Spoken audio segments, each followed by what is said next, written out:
Hello everyone, সব কেমন আছো? আশা করি ভালো আছো। তো দেখো, আমরা তিনজনা বার হয়েছি সেই দাস জুয়েলার্সে যাবো বলে। কারণ ওখান থেকে আমার ঝুমকো কেনার আছে। দেখতে পাচ্ছ, প্রথমে যে ঝুমকোটা দেখছো সেইখান থেকেই আমি নেব। যেহেতু তোমরা বলতে পারো এর মধ্যে কোনটা নিয়েছি, পুরোটাই দেখে দিয়েছি। পরে যখন নিয়ে তোমাদের দেখাবো, তখন তোমরা দেখো, কমেন্ট করো কেমন হয়েছে না হয়েছে। দেখছি আমরা ভিডিও করে নিলাম, আমি আমার মেয়ে দিদি একসঙ্গেই গেছিলাম। তোমরা এর আগে আমি দেখেছো আমি কানের কিনেছি।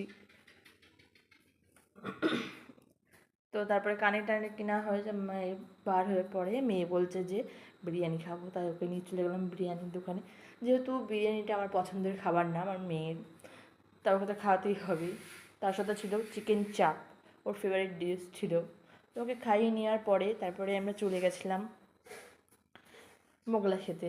মোগলাই কিন্তু অনেক দিন খাইনি, তার মানে অনেক দিন, মানে একটা বছর পর খেলাম বোধ হয় মোগলাইটা। খাওয়াটা দেখছো খাচ্ছি কীভাবে বলো।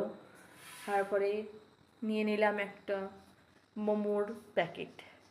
মোমোটা নিয়ে এসে বাড়িতে নিয়ে আসলাম, বাড়িতে এসে আমার মেয়ে আর বোন খাবে বলে।